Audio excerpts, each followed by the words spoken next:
Welcome to the STATMed podcast, where we teach you how to study in med school and how to pass board-style exams. Your host is Ryan Orwig, a learning specialist with more than a decade of experience working with med students and physicians. In this new mini-series, Ryan focuses on answering top questions about studying and test taking in med school and on medical boards. Good test taking is good reading at the highest, most nuanced of levels. Good test taking is where reading and thinking intersect in a clean and optimal manner. Reading is so much more than what the layperson thinks. They often think reading means, can I read? Yes or no? How fast can I read? And how much do I remember? But it is so much more nuanced than that.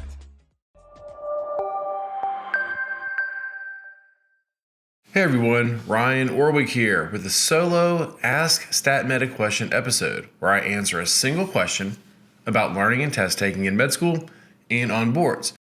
Today's question is, with regards to medical board exams, are good test takers born or are they made?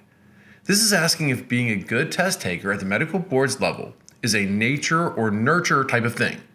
It's asking if good test takers are just born that way, or are they good because of some aspect of their educational experience? This is a great question, and it taps into one of the things we are best at, and that's helping bad test takers at the medical boards level become good at taking board-style exams. And I've been answering versions of this question for over 15 years. So, surprise, surprise, I have a lot of thoughts on this. I'm going to break this up into 2 episodes, so here is part 1. First, let's note this. When I talk about test taking, I'm talking about medical board exams from the USMLE and COMLEX through NBMEs and shelf exams through specialty boards like emergency medicine, internal medicine, ped, surgery, anesthesia, etc. This all also applies to the NAVLE and NAPLEX and other boards in related medical fields.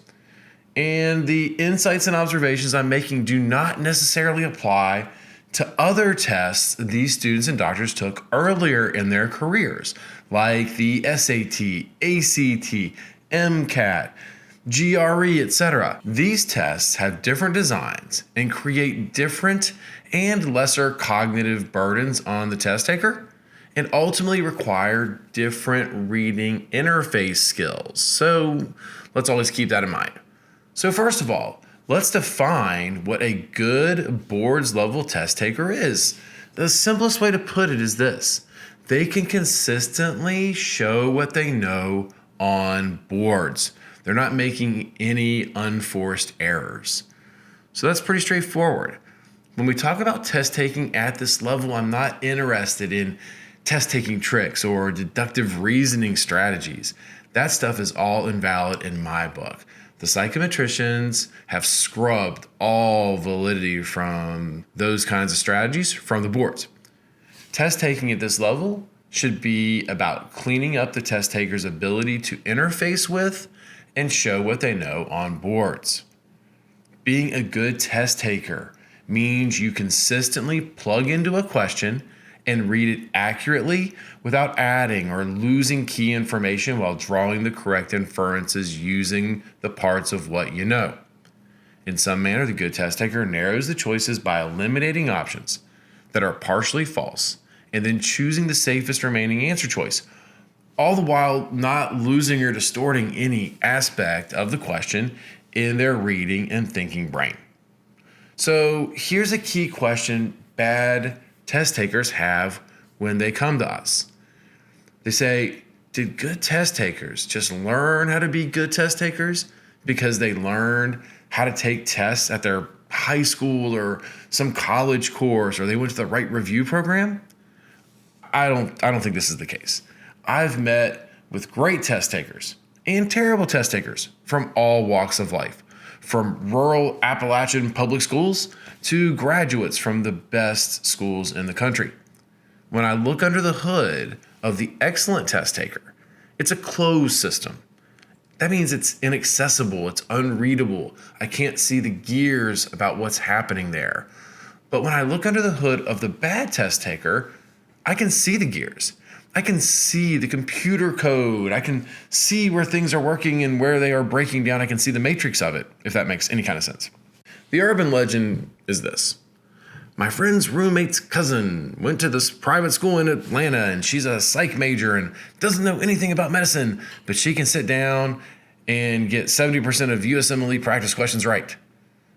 This is just so not true. And I've heard versions of this so many times over the years. If this were possible, don't you think it would be a service that you could buy? Come on. But stories like this perpetuate the myth of the good test taker, meaning a person who can hack and see inside of the test and get an elevated score by outsmarting the test design. This is actually super toxic, especially for the bad test taker. If you think someone can divine the answers without the knowledge, you're giving yourself reasons to aspire toward that when it doesn't exist. And you're perpetuating the notion that there is some game master plotting against you on the other side of the test design curtain.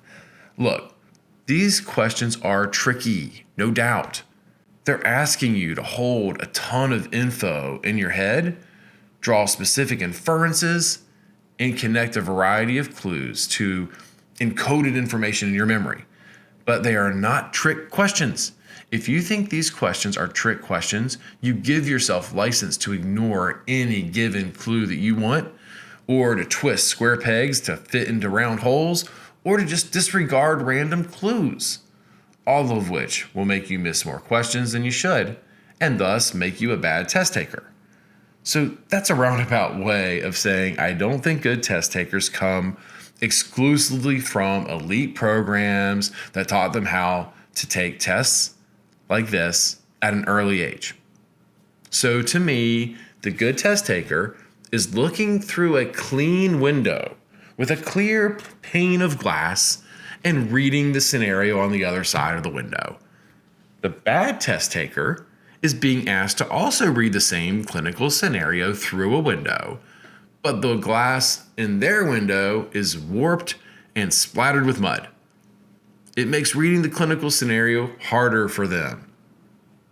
But the person next to them is like, come on, just look through the window. Read the question. So are good test takers born this way, or did they evolve and grow into this? The answer is it depends. Mostly they are born that way, at least in some ways. And in other ways, they grow the skills that become part of their operating systems. Good test taking is good reading at the highest, most nuanced of levels. Good test taking is where reading and thinking intersect in a clean and optimal manner. Everyone at this level is obviously literate, but it's funny because reading is so much more than what the layperson thinks. They often think reading means, can I read? Yes or no? How fast can I read? And how much do I remember? But it is so much more nuanced than that. So some good test takers are going to be good test takers no matter what, just based on their reading and thinking brains, sort of how they are just wired innately. Some others will be good if they have just a decent literacy building background due to their innate gifts. Some will be good despite issues with literacy background for reasons that are harder to sort out when it comes to the reading brain. And some will be good test takers despite some issues that I'm going to cite next. I don't know what the percentage of good to bad test takers are in this field of medical boards, but I presume that the strong majority fall in the good to decent range. I wonder if when we talk about bad test takers at the medical boards level, are we talking about a small sliver of the pie, 5%, 10%? Or does it go up to 15 or 20%? It's hard to say. At any rate, some will be bad test takers because of some built-in wiring challenges like reading issues or learning disorders or ADHD or issues with managing their emotions. Some will just not develop the right reading interface tools for unknown reasons. Is that born or is it made? It's sort of a chicken or egg scenario at the end of the day. and maybe doesn't matter when it comes down to it at this point in people's lives, because now it's all about addressing the issue where it matters, at test taking. But it is worth considering on a case-by-case basis to see if we can understand it.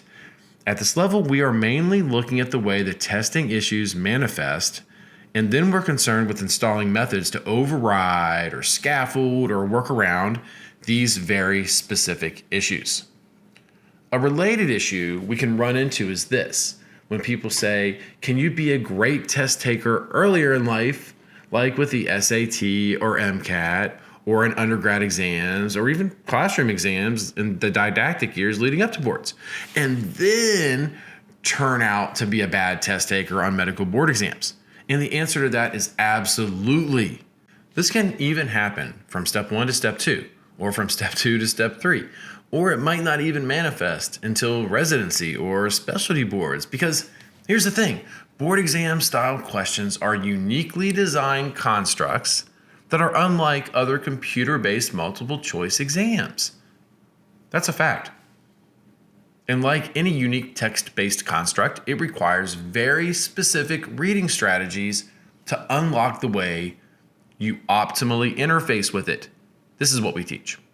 So I think that leads to the next part.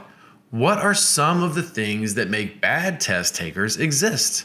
I'll run through a few. Number one of the biggest reasons people are bad test takers when it comes to medical boards, in my opinion, has to do with working memory. This is the aspect of cognition where we solve problems. It lasts very briefly, it's very limited, and will fill up fast and overwrite itself. So it only lasts like 30 seconds, give or take. The limited capacity can be thought of as 7 plus or minus 2, or maybe it's 4 plus or minus 1, depending on which model we use. For simplicity's sake, let's say one person might be able to hold on to 9 items in working memory on the gifted side, while someone else might hold on to 7, sort of in the average, and someone else might only hold on to 4 or 5 on the low end, using the 7 plus or minus 2 model. So as we read and work any board style multiple choice clinical vignette question, our working memories start to fill up. This experience will be invisibly different for the person with a robust working memory than it will be for someone with a limited or impaired working memory.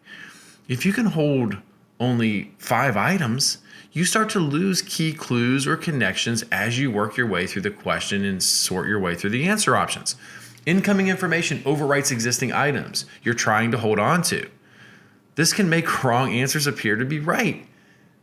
This makes the test taker with limited working memory look through that warped, muddy window when the person beside them with a robust working memory is looking through the clear, clean window. That's going to be a lot harder for one of these two test takers. My theory is that board-style questions unintentionally evolved thinking that all working memories were the same. That the higher the IQ, then the higher the working memory. And since all doctors and veterinarians and other folks taking these high-end board exams must be quote-unquote super smart, then hey, no problem. I mean, the idea that IQ and working memory were parallel was indeed what they thought back in the day. We now know this is not a static relationship, and you can be a genius and still have an absolutely impaired working memory. And I think many boards test takers I meet who are super bright and super knowledgeable, but they just are wrestling with low or super low working memories. It has nothing to do with their ability to be an amazing physician or to know stuff, it's just the way that you're interfacing with these questions. So under this pattern, are good test takers born this way or made this way through their environment and upbringing and the evolution of their reading brain? I think this is more of a born this way argument, unless we get into the weeds about whether or not you can grow working memory based on environment. So broadly speaking, this is a hardware issue. And if you have this robust working memory hardware, you are likely to be a better test taker at the medical boards level. And if you have poor working memory, you are more likely to run into issues on board style exams. And then you can say something like this. If you have ADHD, for example, that is in part an impairment of working memory. So that profile would be more likely to fall into this kind of test taking issue. I'm painting with a broad brush here, so keep all that in mind. Additionally, you can have a limited working memory that does not rise to anything diagnosable either, in my experience. And it might never become an issue, but it might have been a dormant issue that you could compensate for before up to a point, and that you will compensate for later in your life and your career, but becomes a problem at some stage with boards test taking. Why? Because the way these questions are built just puts such an incredible burden on working memory. So I've not seen anything that makes me believe you can change working memory.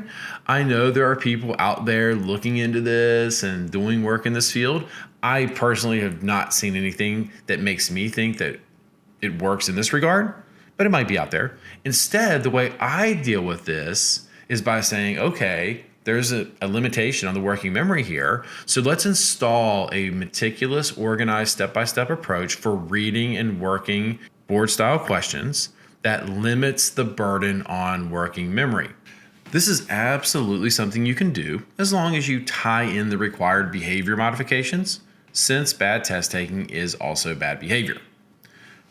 Okay, area number 2 regarding good and bad test taking involves whether you are using your partial knowledge to narrow and choose your answer, or if you are limiting yourself by relying on absolute knowledge, approaching the questions with a binary, do I know this or do I not mentality. Okay, good test takers use parts of what they know to systematically rule out answer options that are partially false, because a little bit false is all false. Then they choose the safest answer remaining.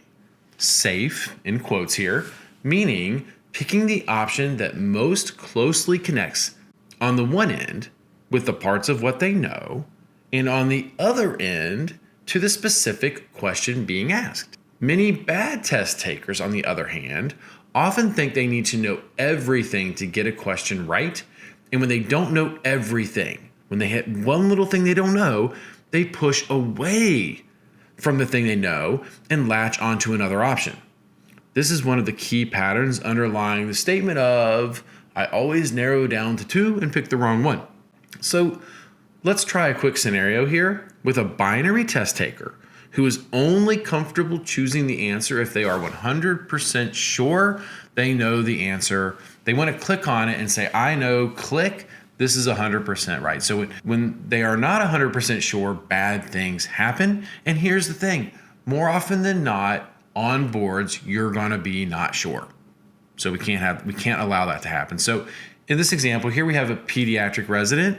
Let's say his name is Joe, and he's working a question about a young girl with an infection above her neck, probably an abscess. Now, Joe excels clinically, and he knows his stuff, but he is a bad test taker. So how has he made it this far? His entire career thus far, he has compensated the way many bad test takers compensate, with over knowledge. And that comes from over studying. So the whole way through, it's been a real slog for Joe because he does so well, but his scores never reflect his knowledge. And it hasn't gotten him in trouble yet, per se, overly much, but he's right on that edge. So we're trying to fix it before he actually takes his PEAS boards, right? But I think it's a really important thing to note. How does that bad test taker get by at this level? And it's just robust over knowledge. They are just muscling through questions. They're not being nimble. They're not being agile. They're not being efficient. It's just brute force. And that's rough. That's a rough thing to have to live with. But you got to do what you got to do, right? So this binary mentality of thinking you need to know everything, it can push you even more into maintaining and keeping and growing a very binary mentality, and then getting frustrated when you don't know everything about a question. And that's what happens here with Joe. He knows diagnostically in this question that this is an upper airway infection, the key being that it's above the neck. So he understands the scenario, but is thrown off by not knowing everything. Let's see if we can illustrate how his desire to know it all 100% actually makes him miss this question, a question he should get right 10 times out of 10. Number 1, he is not confident in his knowledge in this area, so that unsettles him from the very get-go. A good test taker would roll with it, but since Joe is already prognosticating he isn't strong in this area, he is already doubting himself and pushing himself into the binary trap. Number 2, while he has identified it's an upper airway infection above the neck, he isn't 100% sure about the pathogen, and that leads him thinking he has to know everything for 100% certainty to get it right, and that's just not always true with these questions. A good test taker uses the parts of what they know and trusts what they think they know.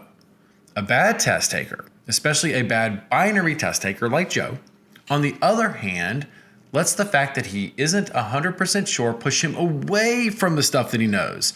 This is a weird but very persistent phenomenon that we see all the time. So he says, I think this requires anaerobic coverage since it's above the neck, but I'm not sure. This statement of the "but I'm not sure" variety is the poison pill that leads him to picking the wrong answer. He does this all the time, but he's unaware of it. This is bad binary test taking 101.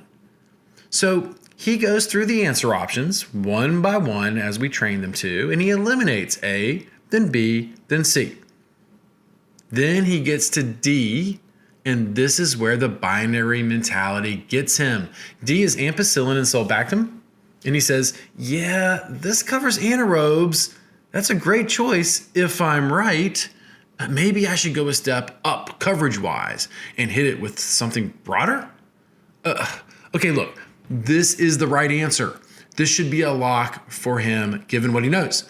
But since he's not 100% sure and does not 100% trust himself, he's already pushing away from the correct answer. I would categorize this as what I call the safe answer for him. D is the safe answer since it connects the parts of what he thinks he knows with the question being asked. But bad binary test takers like Joe innately push away from these scenarios. He's also likely flooding his working memory with these other thoughts, which serves to secondarily sort of unhook him from the specific scenario and the specific question being asked, which adds to the problem. So then he looks at the next and final option, option E, ceftazidime, and he says, well, this is broad spectrum, but wait, does this cover anaerobes? I'm not sure. Maybe it does. So I'll say, yeah, let's use this. And then clicks this as the answer and misses it. Oh boy. It's like watching a slow motion car crash. Let me clarify this.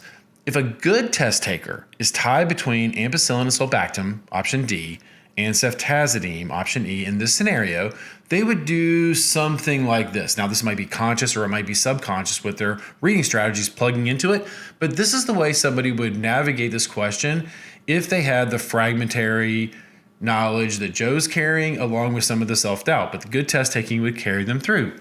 They would realize the question is asking, which of the following treatments is most appropriate for this patient's upper airway abscess above the neck? They would say, I think I need to cover anaerobes, and they would not let the idea that they might be wrong influence this decision. They would look at ampicillin sulbactam and say, I think this covers anaerobes, so this is a good choice. Then they would look at ceftazidime and say, I don't know if this covers anaerobes. Then they would pick ampicillin sulbactam because that is the safest choice using and trusting the parts of what they know and be done with it. As you know, Joe is not a good test taker, and in fact, he is a tried and true bad test taker, and instead, he lets his binary mentality push him away from the right answer, even though he knew more than enough to get it right. He looked at ampicillin sulbactam and said, this fits what I want, but I might not be right. And then he looked at ceftazidime and said, I don't know if this covers the thing I needed to cover, anaerobes, but it might.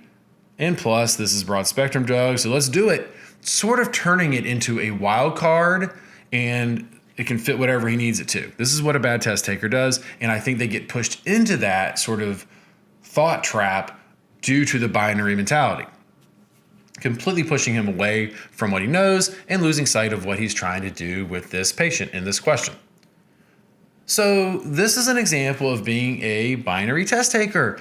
Is Joe born this way, or is this a learned behavior? Are test takers who avoid these binary traps and rely on flexible partial knowledge born that way, or are they shaped into being that way? The answer is I don't know. I don't think they're ever taught that way explicitly. I think they just innately, implicitly grow into that. But this is getting into reading theory and the way different reading brains evolve. All I can tell you is this binary need to know it all mentality makes test taking at the board's level really, really hard. But bad test taking is bad behavior, so we can use a control system to swap these bad behaviors with good behaviors. That's pragmatic and where the rubber meets the road, so that's what we focus on. Let's identify the behavior, let's name the behavior, let's learn to see it in self-reflection and grow self-monitoring skills so you can regulate yourself moving forward. Absolutely doable. So we'll stop here and come back for the second and final part of this exploration about whether being a good medical boards test taker is innate or something we learn in our next episode. Thanks for listening, and we'll be back soon.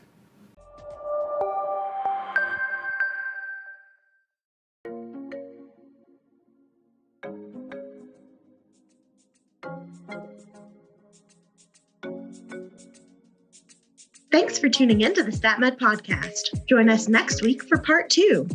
If you like the show, we hope you'll subscribe. You can find more test taking and studying strategies specifically developed for med students and physicians over at our blog on statmedlearning.com. Thanks for listening.